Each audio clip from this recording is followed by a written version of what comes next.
And thank you so much to So for being here and leading this conversation tonight. So's, and if you don't know their work already, So is a writer, editor, bookseller, organizer, and film curator. Their most recent book is Bad Language from Peninsula Press, a memoir and manifesto on language and power, and is on sale tonight as well. So while you're picking up your jaw fillers, you can also support So. I'm just going to read some formal introductions for you guys as well, your bios, and then we're just going to get stuck into it. So, I'm sure you already know, but Maz Murray is an artist who makes films, writing, performances, and things. They had their first institutional solo show at Focal Point Gallery in 2024, and he is currently working on a collaborative performance, Plot Hole, developed while an awardee at Studio Voltaire.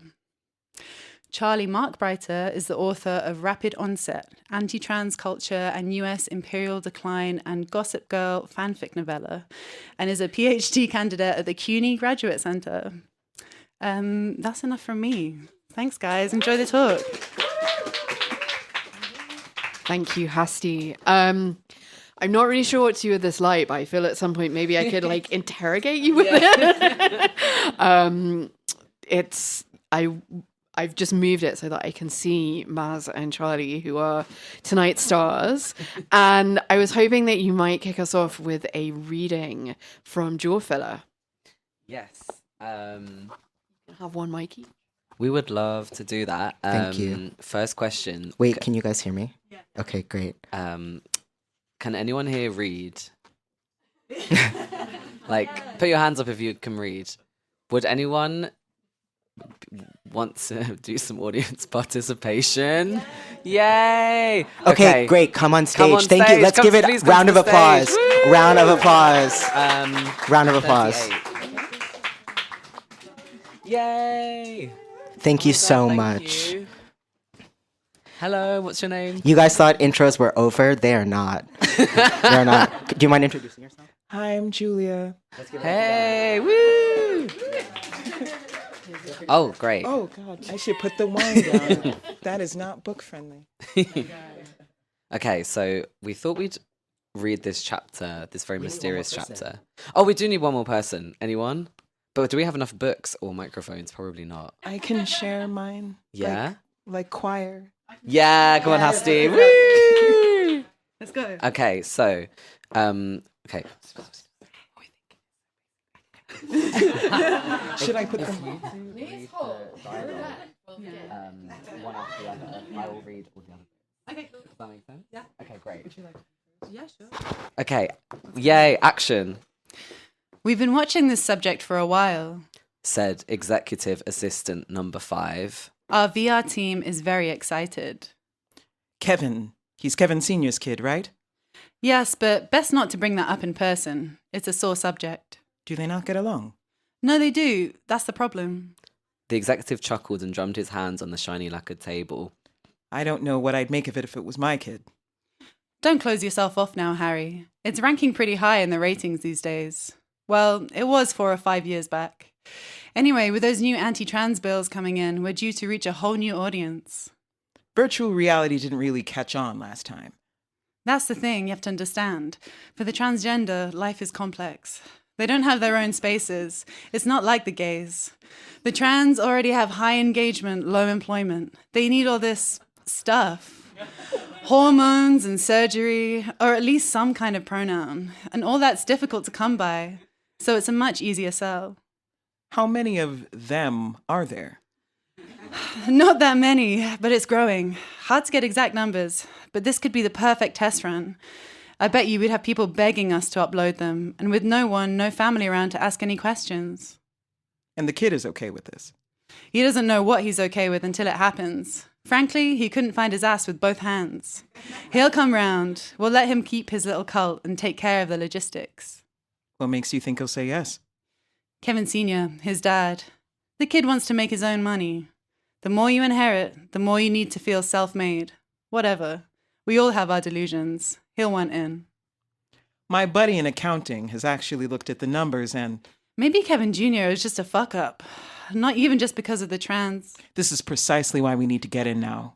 I'm sure that Kevin will be canceled any day now. It's already brewing. He'll want to abdicate some responsibility. Besides, we'll need some sort of pivot for the ongoing supply chain delays. Understood. When can I meet him? Great choice. You won't regret it. Now executive assistant number 5 was happy. He'd already mocked up a few potential promotional images. In one, a CGI improved Kevin shuddered in GIF format above the words, "You don't need dysphoria to be trans. You don't need a body at all." I'm just going to let our amazing performers sit back down. Oh my God, you were so good. That was amazing. Oh, thank you. Oh, I have to say, you have an amazing voice. I feel like we need to hire you to do the audiobook. Like, that was so good. Okay, we're just going to finish off the rest of this chapter. Okay. I used to get really scared about what businessmen in meetings said about us, what thing they were going to market next, as if I were in any danger of being offered the good life from them, or from anyone at all. There's enough evil to be found in badly formatted websites, poor graphic design, and reliable old-fashioned hate. I found myself getting annoyed at faux inclusion while dodging slurs and punches on the street. Was I annoyed that my identity was being taken and repackaged, or that I couldn't afford to buy it back? I raged as the term non-binary became more and more associated with an aesthetic which I coincidentally found unappealing, before remembering all the places where nobody knew what non-binary was. I declared things over before they begun. Can I do it? My name is Casey, and I was given a grant to join FTCISW at a time when it seemed like I had no options left.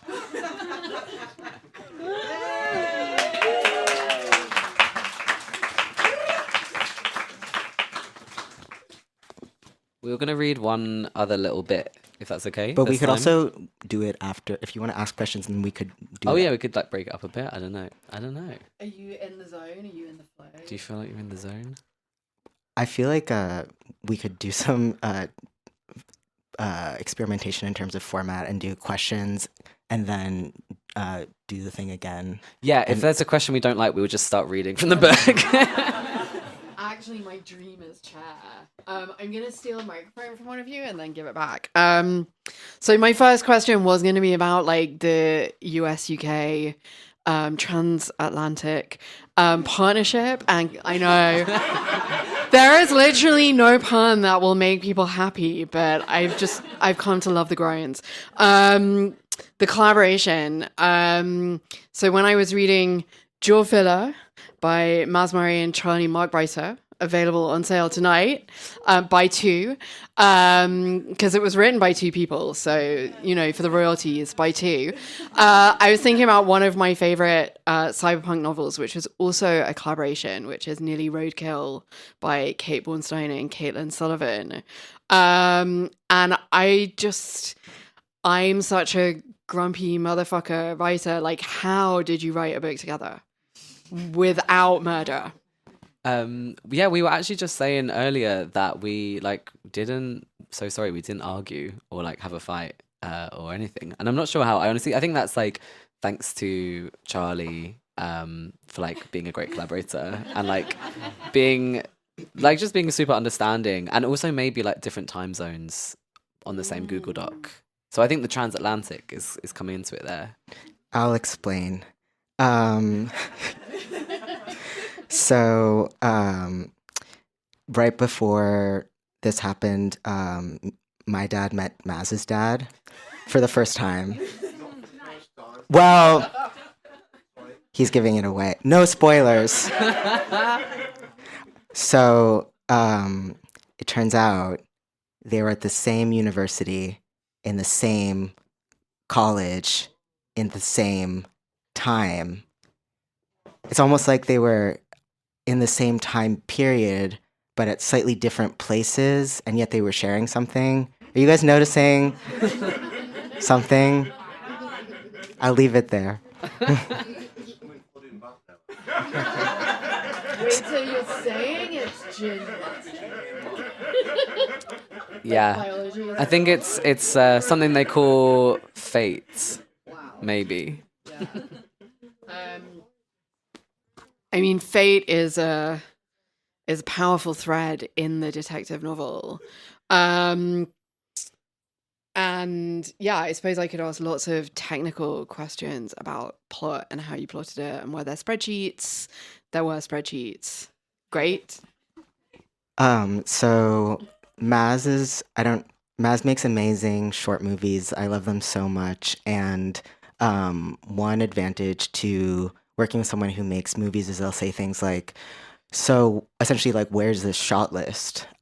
So Maz made like this one Google Doc that was like, here's every important narrative development that happens for each character in each chapter. And then we had another Google Doc that was like, what are all the major plot developments in each chapter? And Maz was like, there have to be plot twists in every single chapter. And I had really never thought of that before. And so I'm really grateful to him for that. Maz, is that a fair representation? Well, thank you so much. I feel like you definitely did a lot more Google Doc work than me. Like, I feel like that it really got the Google Doc in order. Like, it was color coordinated. It was it was serious business. But it was really fun to do because we started it off as kind of like a newsletter, and it was like a lockdown era project. And we put out a chapter a week or every 2 weeks on Charlie's Substack.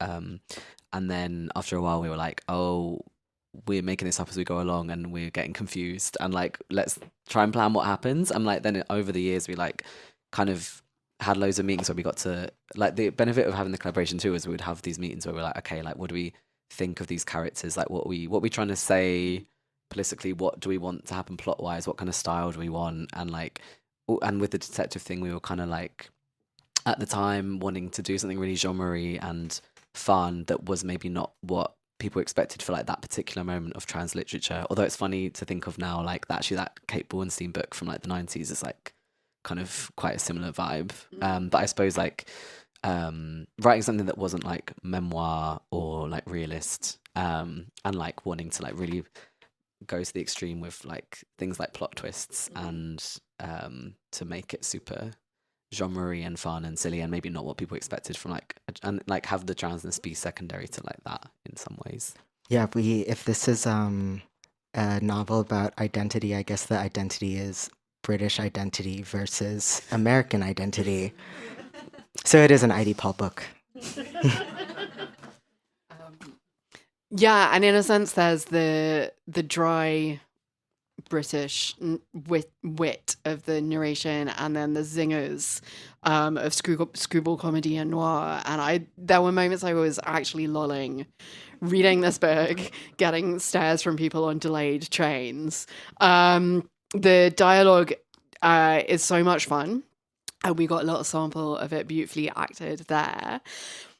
Is that something that was there from the very beginning, that you knew that you wanted to have that kind of, I guess, cinematic dialogue, and like you say, Maz, go into a genre and also an affect that is not associated with mainstream like tragic trans literature right now? Or did those voices sort of develop as you were playing between yourselves? I was going to say playing with each other, and then I just stopped.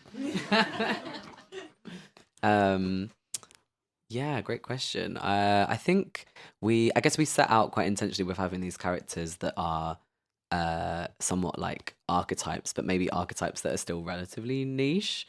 And then they're quite heightened. So like the way they speak is quite arch. Like, I guess for people who, I mean, who's even read it yet, because it's not out. Some people, VIPs, but like it's basically written multiple first person perspectives. So there's like a lot of different. We have like a bunch of different characters that will speak hopefully with their own voice. We also wanted to each give them their own kind of style, which was really fun. So there's like the influencer guy speaks in that tone, and that was, I mean, I'd have to like props to Charlie for that, because Charlie kind of led the charge with that character. And I think it's actually really hard to write something like that isn't like, you have to get it right or it just clangs. And like when you watch like any kind of sitcom where they'll just throw in an influencer character and it's like just a little bit off, it's like kind of embarrassing. So I think we had to kind of have an empathy for Kevin and also like stylize him in our own way, rather than being like this is a realistic depiction of an influencer. And then we had the detective who gives us the excuse to like use the kind of detective isms. Sorry, what was the question again?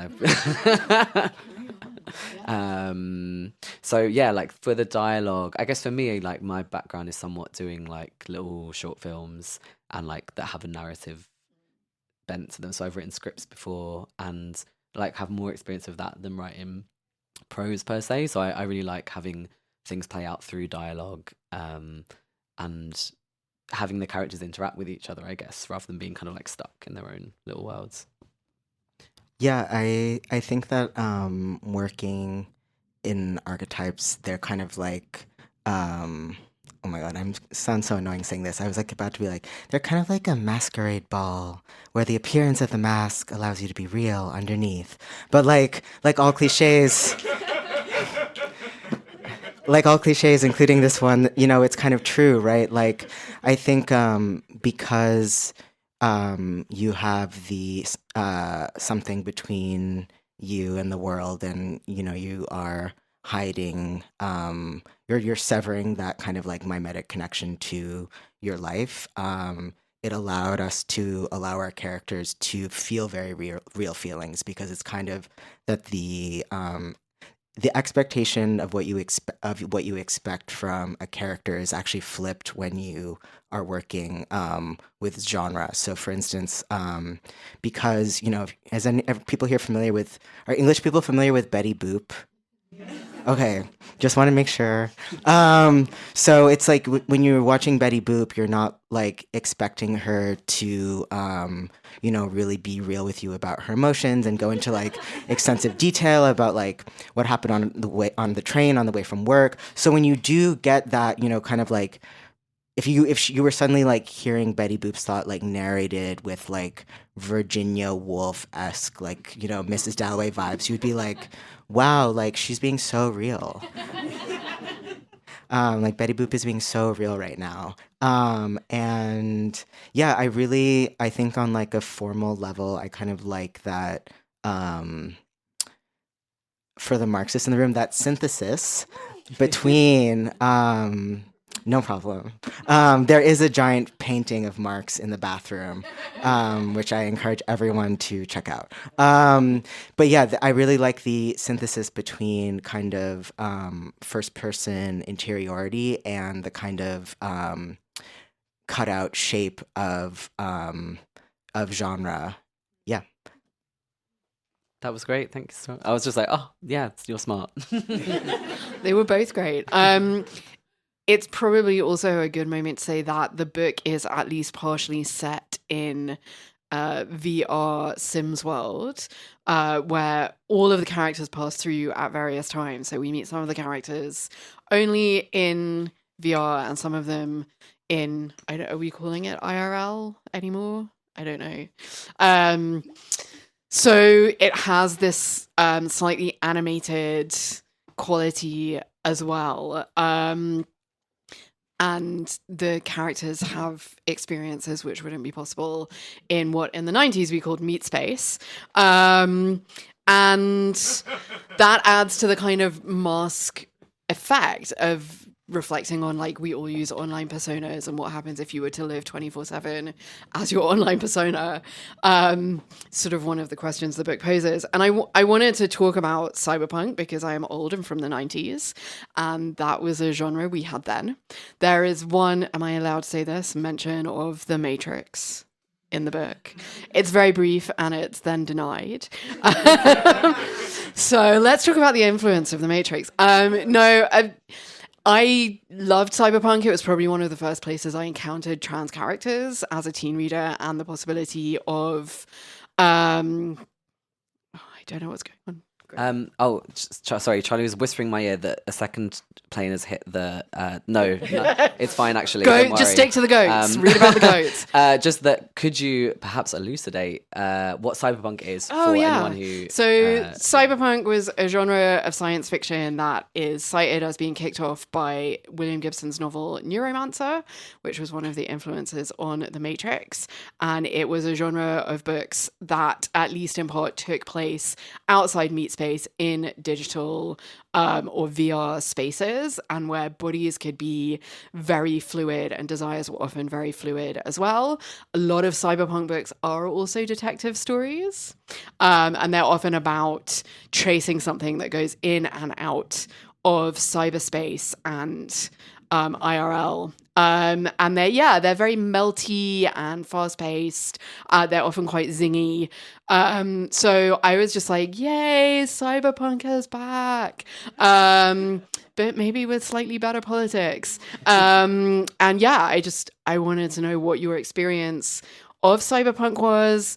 Am I shaming you by citing this genre? What should we have more of it?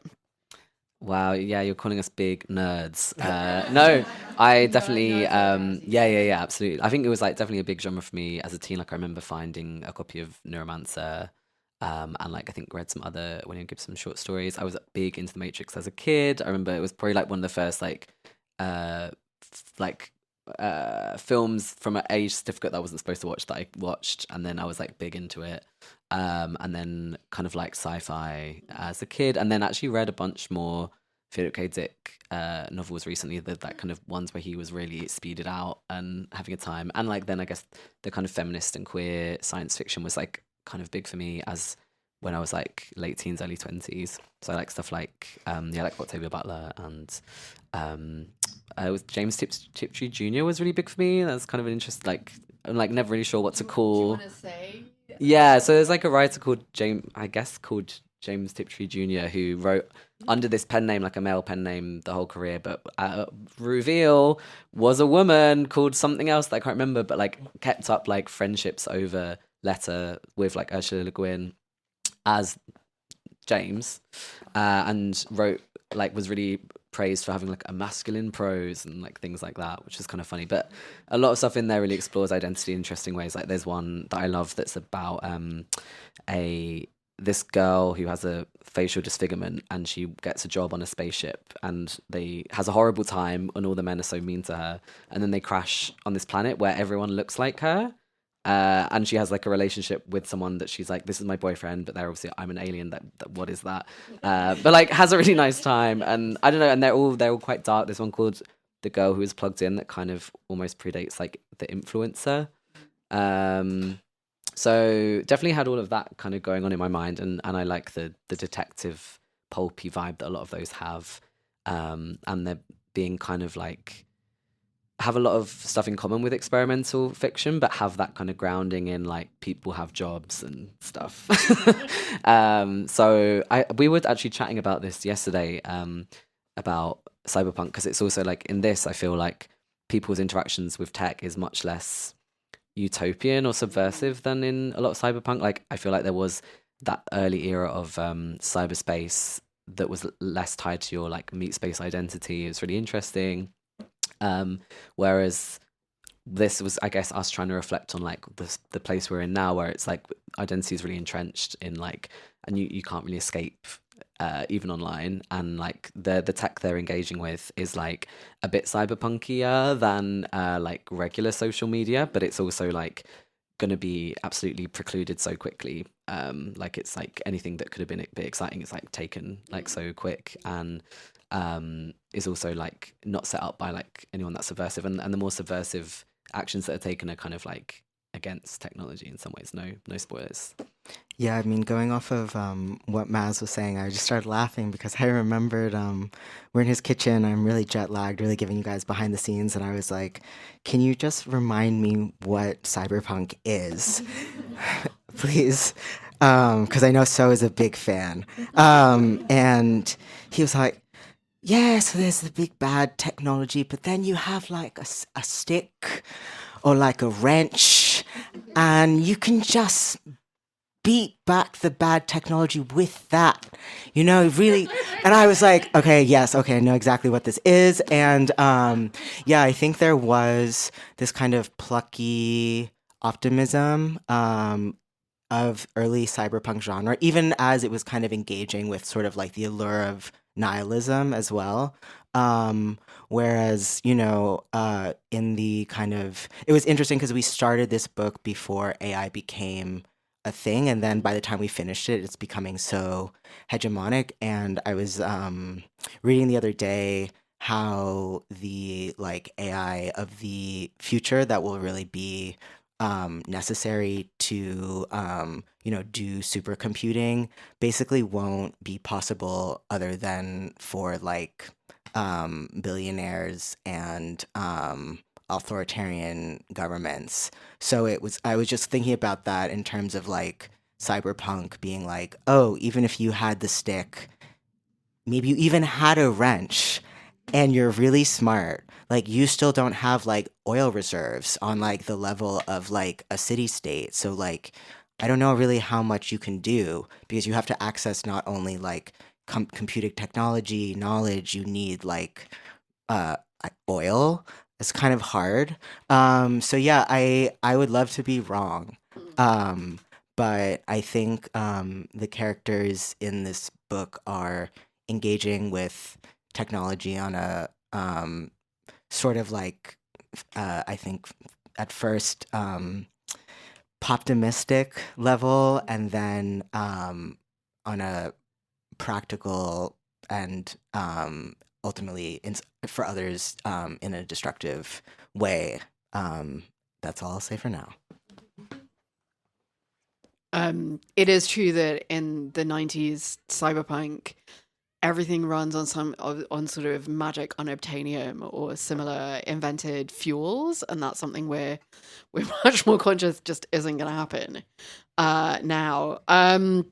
I do want to ask about sabotage, because that's another thing that I love. And I'm just not sure, we're going to have to find a way to talk about it without spoilers. But I did think that one of the subtitles of this book could be how to blow up a data center. And no spoilers. Here we are at Housemans. It's an anarchist bookshop. Let's talk about sabotage. It's a very underrated plotline, is like, let's blow shit up that belongs to powerful people. I love it. So yeah, from the description of the Substack, it sounds like you didn't know that sabotage was where you were going to end up. When did it become clear, and how did you develop that idea? Yeah. Well, I'm so glad you think it's a good plot point, because I guess we kind of got to a point where we were like, how do we have do we want like a happy ending? We were like, we don't want to be nihilistic, we don't want to just be like, which I think is maybe where I have some frustration with some cyberpunk. It can be, right? It can be a bit nihilistic. And we were like, well, but then it's like, well, fuck, how do I like come up with a really effective theory of change just for like my book? If I could do that, I would do it for like actual politics. Do you know what I mean? So I feel like we came up with something that kind of merges a bit of like the fantasy of the novel with like some stuff like how to blow up a pipeline that is a bit more realistic.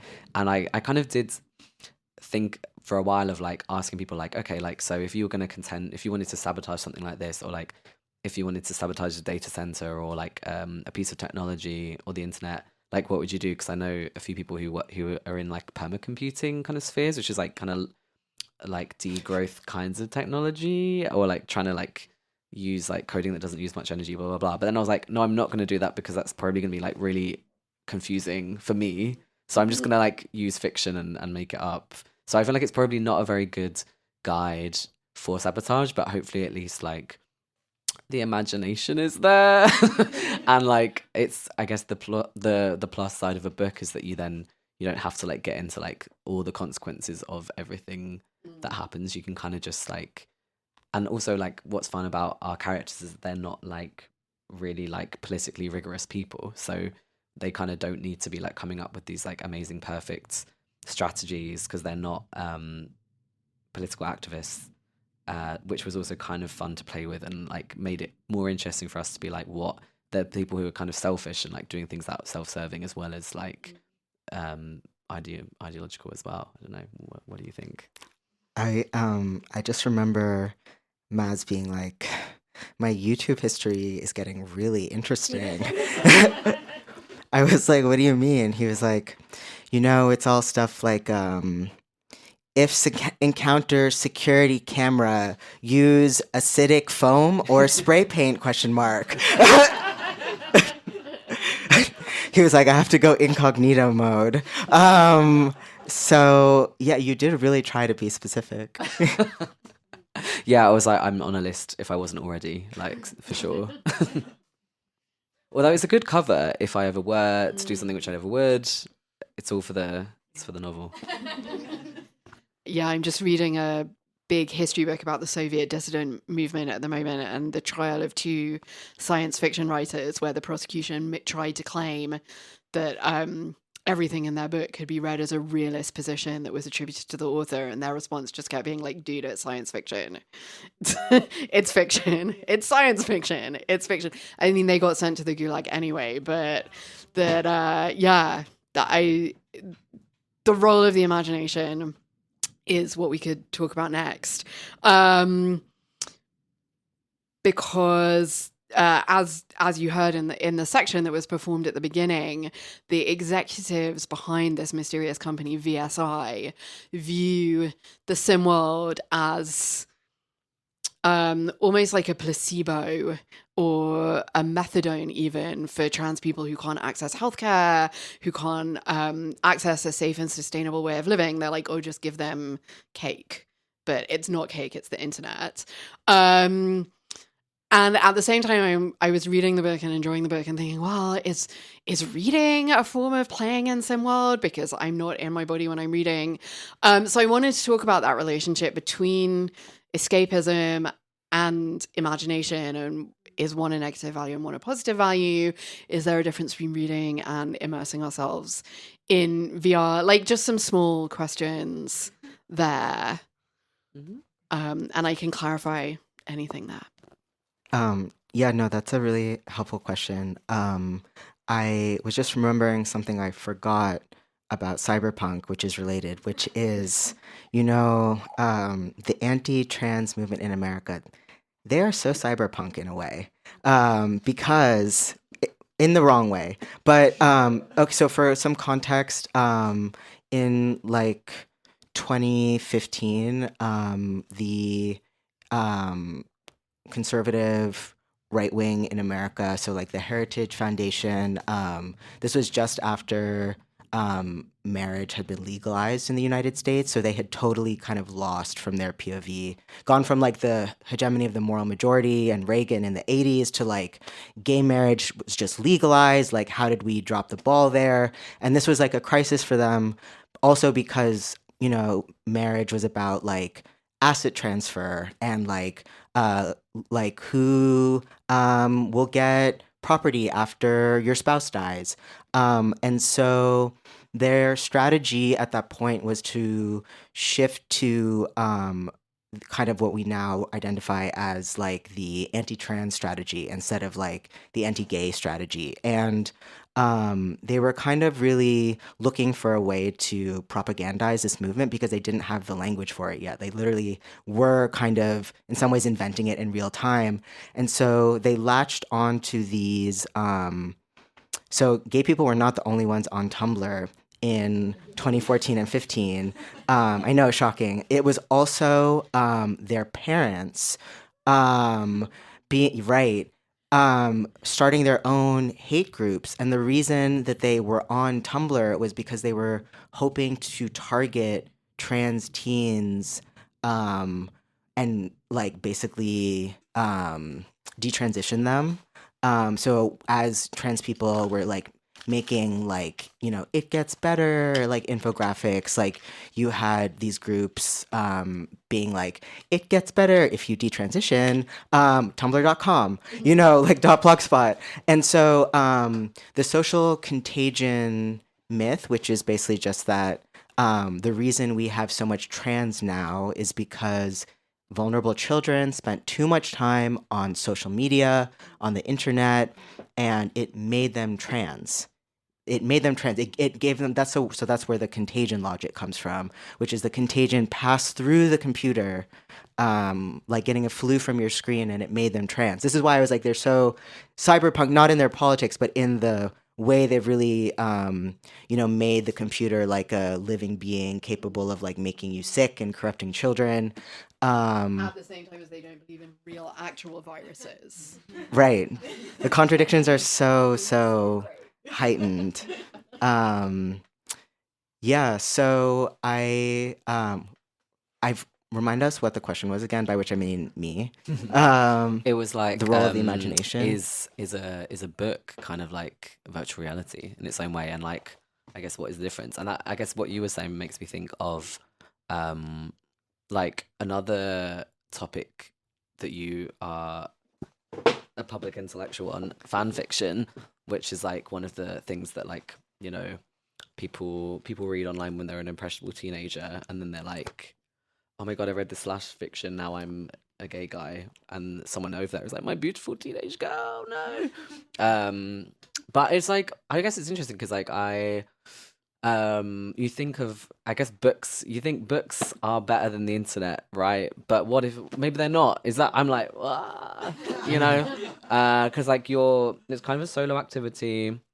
I mean, I definitely like lived a lot through books as a young person, and probably like came to certain identities or ideas through books on my own rather than like in community out of like necessity. But I'm kind of like, it maybe would be better if it was in community and not through a book. And I guess the books offer, there can be community built around a book, and like has been historically.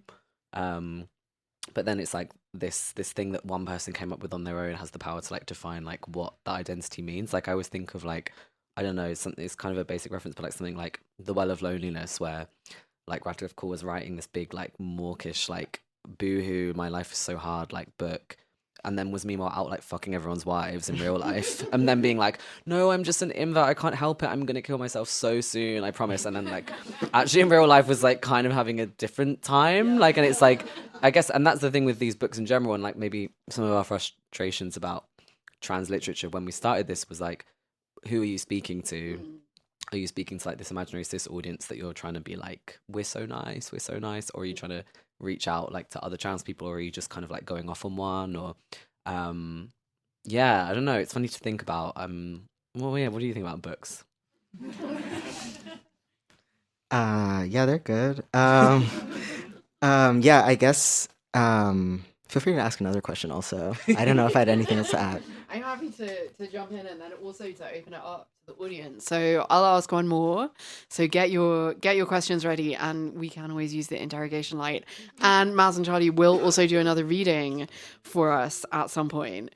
So one of the things I love about this book, especially because it's just been announced that in the US they're going to phase out the mass market paperback format, is this book looks like all the books that were on my parents' bookshelves in the 80s that were all by like Tom Clancy and James Clavell, and they all had this like super exciting font, and you sort of knew the book was about like sex and guns, and you could only buy them in airports. So I love that. And you know, I think Isabel Waidner, who has blurred the book, their books also have some of that like super fun, trashy, exciting vibe. And I wanted to ask, because you're using the phrase in the book, what is it about queer and trans people and private dicks? Why do we love detectives? So Holly Hughes wrote a play in the 80s called The Lady Dick. And I feel like since then, everyone has just been like, that is the best joke that was ever made. Let's do queer and trans detectives. But not enough, because I want more. And is there a sequel? And then we'll hand over to the audience. So yeah, why noir? Why the trench coats, the look, the private dick? And is this gonna be a long running detective series? Ooh. Yeah, I mean, I guess like I suppose the private detective is quite a fun one because it gives you the kind of power of like this person who can snoop around a lot, but they're not a cop, so you can kind of like, and they can be a bit morally ambiguous, but like less linked to an institution, I guess, and they are kind of off out on their own. It feels very American to me. I don't know, I guess I don't know enough about like what they actually do in real life. It's probably just like divorce stuff. Do we have any PIs in the audience? No, so it's fine, make it up. Great. Yeah, so we were like, and it's like, it's so used by fiction now that it's kind of like, well, it's just a trope in itself and you can just kind of make up what you want of it. But it's, I guess, such a trope of like masculinity as well. And like, I thought it would be quite funny to have this slightly inept detective as well. Like he's kind of not good at his job, like at all. And I also thought of it as like maybe he used to be someone who was really online and doing a kind of like your favor's problematic type sleuthing, and now he's like taken it into the real world, to some degree. And yeah. Yeah, I agree with all of that. And I guess I would add, um, I don't know. I think that existing as a trans person right now, because people are increasingly aware of what trans is, it's paradoxically made them more able to clock trans people, whereas before they might just be like, well, her, him, okay. I think, especially if you don't have access to the healthcare that will allow you to pass and reach that safety, you step outside and you're like, so that feeling of I'm always being watched, I'm avoiding certain textures of light, that's just like, these are noir tropes, but it's also just like everyday life. And I think one way that, and to some extent, you're just adapting to that to survive. And then in other sense, but one kind of cope of that, which can be toxic, is to be like, oh, well, I can sort of solve that by internalizing the surveillance architecture and casting it out back onto the world. And I think that is also kind of a noir trope, because it's the trope of the detective who thinks, oh, it's a cruel world out there, but I can fix it through my hypervigilance and power of reason and slightly pessimistic outlook. And it's like, you actually can't. And you can say that again. You can say that again. And yeah, not to blow up her spot, but Macy Rodman, who blurbed our book, the beautiful yellow sticker, one of her music videos, it incorporates a lot of like surveillance imagery, which I mean, she can tell you more about afterwards, but I found that really helpful in like thinking about how I would talk about the book, because it's like, oh, you are also it's like, yes, you see the actual architecture of, the police state or paparazzi or whoever watching you, and also you're thinking about all the time, how are other people thinking about me, and you're watching that in a music video. So yeah. Thank you. Yeah. John. Oh no, I guess. Oh, I thought I had a thought and then it went. But I agree with Charlie, and I think just using some of the detective tropes were fun to kind of like this kind of this conspiratorialism and this kind of paranoia, and like I suppose like sometimes that kind of paranoia feels like a present feeling of if transness, because you are kind of like, oh, is everyone looking at me, and like sometimes no, sometimes yes, and like if they are, what is it, can I affect that? No. And I guess also this idea of having these kind of informal economies of like DIY HRT and stuff like that, linking to this kind of genre tropes of like this underground network that like who knows how much that exists in real life. And in transness, it's often in this like really mundane way where it's like, I have to go across town and give this person I don't like some hormones because I guess we're in community or whatever. Like, and that kind of being quite rife for like that genre play. And it was also gave us an excuse to like have a femme fatale and have like everyone have these dark pasts. It's kind of like, why does he have such a dark past? Like, ooh, like who knows? So that was really fun to use. Thank you. I'm gonna come around with a microphone to audience members who have questions. Thank you. You're familiar with the device already. Hi, thank you. One, I love what you said about how hypervigilance can't save everything, but there's that kind of illusion. And I feel bad because this isn't a question. It's just something I thought of while you were answering the detective thing. I think there's this demonization of the ways that marginalized people figure out how to protect themselves. And so gossip historically is something that marginalized people aren't allowed to do, right? And so detective work is a way of kind of co-opting the secrecy that marginalized people had to develop while also operating as part of the state. And so taking that back from like mainstream detective stuff is kind of recognizing that the people who actually need that kind of solving of the world are those who are most stepped on by the state. Oh, I love gossip. Yes. Any excuse. Also, I love Mess, and Carmen Sandiego is really hot if anyone knows who she is. Do you want to say anything to that? Or we like gossip. Well, you like Gossip Girl. I wouldn't say she's marginalized particularly, but yeah. No, I think that's totally right, and I think that a lot of that has been probably criminalized or looked down upon because it is so helpful to the people who are doing it, instead of being, yeah. And let's talk afterwards because you're so smart. Yeah, and the voice is so good. We do, okay, where we need the audiobook. We need it. Yeah. Yeah, it's fun. I hadn't thought of like, that's a really good point about like gossip being this thing that then it's like, yeah, when it's like just people being like, oh, did you hear about like, and sometimes for safety, then it's gossip and it's frivolous. But then when it's like the fucking police going around throwing their weight around being like, tell me what you said the other day, it's like, oh, really important information that's official and true and legal, and like the theater of like a court proceeding or something suddenly makes all this stuff like valid. Yeah, so thanks for that thought. It was really smart.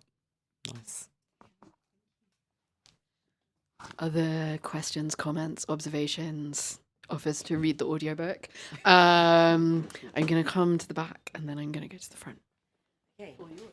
Hello. I'm just curious, do you guys have a favourite character that because you crafted so many kind of brilliant, satirical, just like really fun people? And I guess like I'm curious, do each of you have a favourite? Or do you have a favourite that you share or one that you don't really like, you know? Yeah, it's tricky because they all kind of suck in their own way.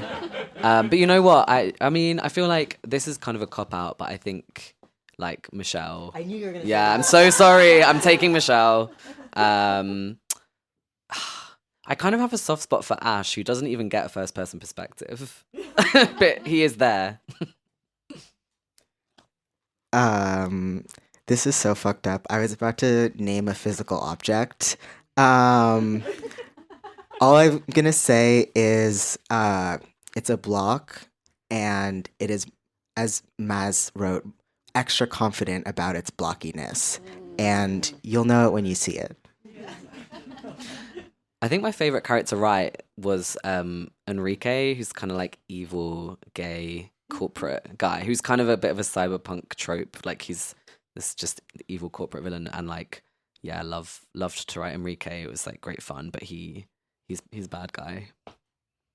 But you'll find out, I guess. Ooh. I now have this vision of an alternate book that is narrated by the Block and the Blob. The objects, perceptions of the human characters. Maybe that's the sequel that They're modernist. people don't want. This may be jumping the gun because I know this has just come out, but would you see this as a film?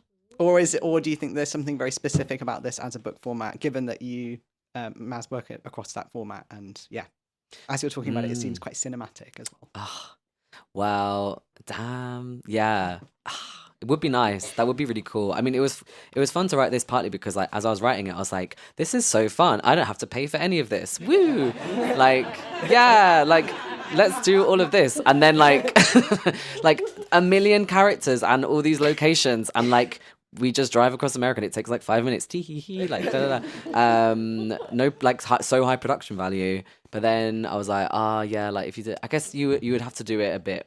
You have to be a bit experimental. Money's no object. Yeah, I think it would be really fun. But also, there's part of me that likes that you know, with a book, you have to, like the visual you create oh, sounds so gay, but like the visual create in your head when you're reading it is like more than a movie could do. So it would be like, I think it would have to be like it would have to be like one of those like failed movies that then in 20 years someone is like, hey, remember that was not so bad, and they do like a rep screening and trans people come and they're like, oh, that's like kind of interesting.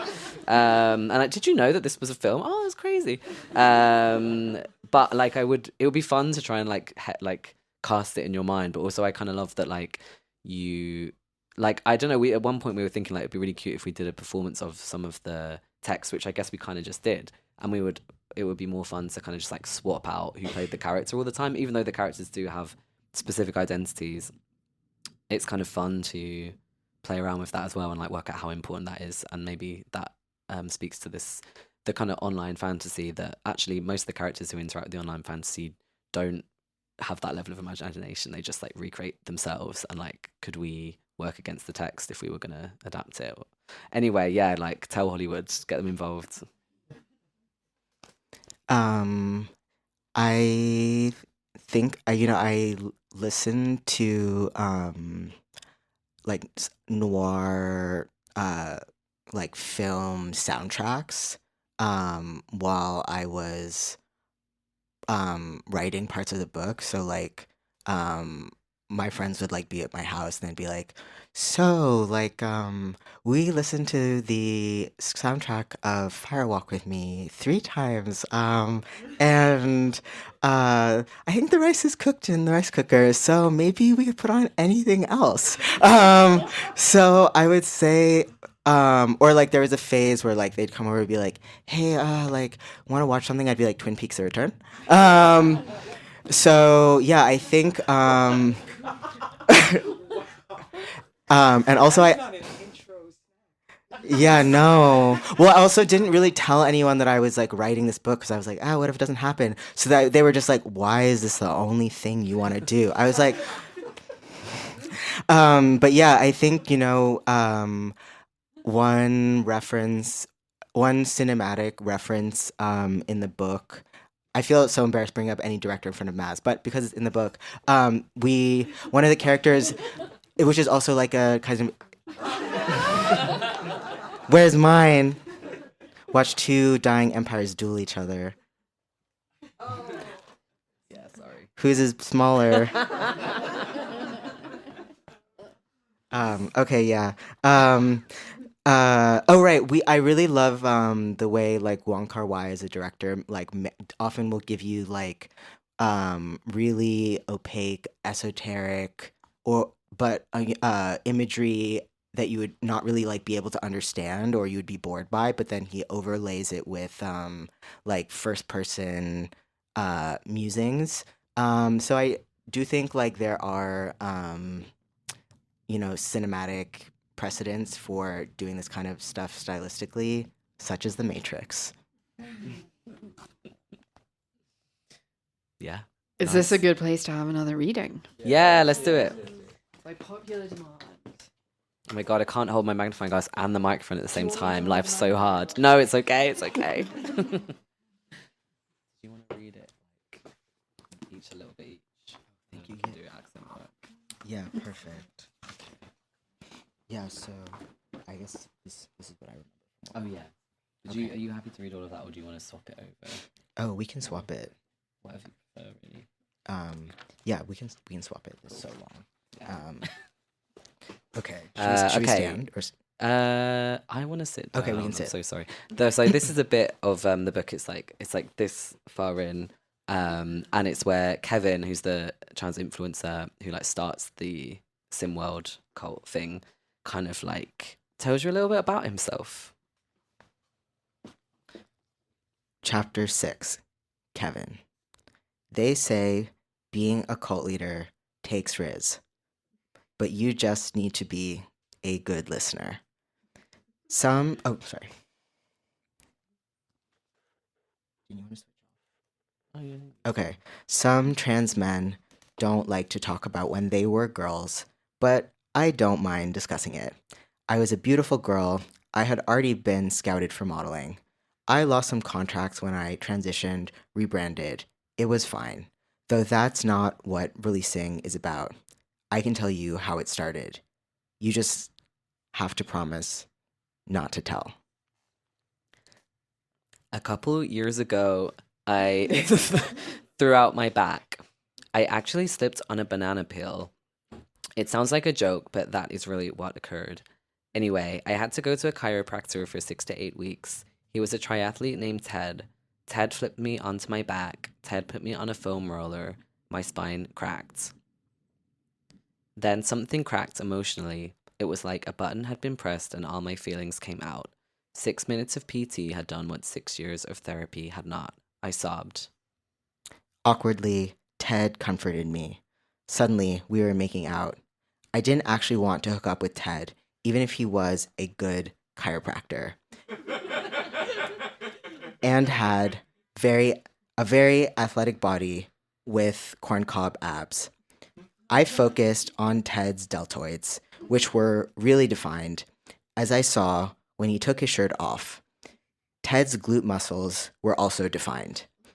When I got home, I ordered a foam roller, the kind with little ridges, allowing it to relax your muscles at key pressure points. So that's how I start. I ask people where their bodies hurt, and then I use the foam roller to do some light massage. If I were an evil cult leader and not just a normal one, I would say that foam rolling makes people physically and emotionally vulnerable, allowing them to be manipulated. But that's not me. Instead, I ask people what their unknowns are. I was going to trademark unknown unknowns, but it had already been said by this guy called Donald Rumsfeld. He's kind of like George Bush. And like Rumsfeld once said, there are things we know we know. We also know there are known unknowns. That is to say, we know there are some things we do not know, but there are also unknown unknowns, the ones we don't know we don't know. According to Wikipedia, Rumsfeld had first used unknown unknowns to describe the lack of evidence linking the government of Iraq with the supply of weapons of mass destruction. I didn't know what that meant, but I promised myself that one day I'd find out. While releasing clearly worked on not just an emotional, but also a spiritual level, I quickly realized that to upscale, I needed technology. A disembodied, embodied experience was what made releasing perfect for people who couldn't be me but wanted to. Audiences are often surprised when I tell them how low-tech this whole thing began, just in-person releasing sessions and then virtual meetups to release in a game of Sims. But Taylor helped me fix all that, helped me fix them. Using Sims was just a workaround until Taylor showed me how he could integrate it with some VSI prototypes. He told me VSI's speculative futures didn't look kindly on VR, but that he could see my vision. I appreciated that. When Enrique from VSI first got in touch, I freaked out and didn't open the email for days. I know that's unprofessional, and Enrique is so nice, but he just wanted me to do releasing on Taylor, to give him a sense of our company's product, he wrote. I don't think he knew that we'd hooked up, and I didn't really like how he spoke about releasing. It's not a product, and I like products. But Taylor told me that's just what those guys are like. I nodded like I didn't know, even though my dad had clients like that around for dinner all the time when I was a kid. So when Taylor came in, I showed him how to foam roll his hips, how to let gravity pull him down, increasing circulation across his IT bands. I stood behind him, unsure if it should be sexual or not, watching him foam roll the muscle fibers between the backs of his legs and his ass. How do you feel? Good. Actually? I mean, it just kind of felt like a massage. In many ways, it is just a message. I mean, a massage. What if we do it in sync? No. Okay, yes, great idea. Taylor laughed. A sharp, defined laugh. Ha ha ha. Almost disappointed. So where does the trauma come in? What do you mean? What do you mean? That's the goal, right? Getting rid of stuff. What do you mean? Oh, join in. When you nod your head, yes. Feel free to join if you know the words. What you want to say no. What do you mean? Hey, yeah. When you don't want me to move, but you tell me to go. I wanted to tell Taylor that releasing was about so much more than just that, but he looked sad. He started talking again. At least that's the goal for our clientele, trans people on a budget. I understand, I said. I understand is always a useful phrase, even when it is not true. You've been using the prototypes I lent you, right? The electrodes and stuff? VSI will want to know if they've been effective. That's part of why I'm here, to test them out. His voice faded, and his face had returned to its usual businesslike tone. I can do it all if you want, I said. It's just a bit more intense. Taylor shrugged, and then he looked at me and winked, as if this were a rom-com, as if he were a male manipulator manipulating, as if the little extra bit of magic you needed in life was there in the eye of his eyes. I think I can handle it. You know, this type of stuff doesn't usually work on me. What do you mean? I repeated, and I could see him getting frustrated with me. He ran his hand over his hair, and then it stopped over his mouth. He was muffled as he said, I mean, I've done lots of stuff already. Therapy, EMDR, hypnosis, regression. I tried to hide my surprise. It wasn't that Taylor seemed particularly fucked up. He just didn't seem that therapized. I had thought he was kind of perfectly formed. What? I mean, were you just looking for, I mainly just did all that shit because it was available. I got a deal with the VSI insurance when I started, and I wanted to make the most of it. He rushed his words together. And as for what I was looking for, well, he looked at me. I guess you'll find out, won't you, when we start? If you're worried about it affecting, like, us, I don't have to be in the session. His pupils flicked to the side, avoiding me. Maybe us was too much. Yeah, he said. Maybe that would be best, you know, for now. For us. For us. For us. I understand, I said. I put the electrodes on his skull. Whether or not releasing works isn't up to me. It isn't even up to you. It's actually up to the sim world. The longer you've been there, using the programs, your data pumping through the company's core, the more easily its machine learning systems can harvest your unconscious mind. The thing about being a mere vessel for a greater power is that the results get to be a surprise to me as well. As Taylor lost consciousness, I put on my noise-canceling headphones, clapped twice so that the lights dimmed automatically, and looked up at the screen. Taylor's trauma was about to play.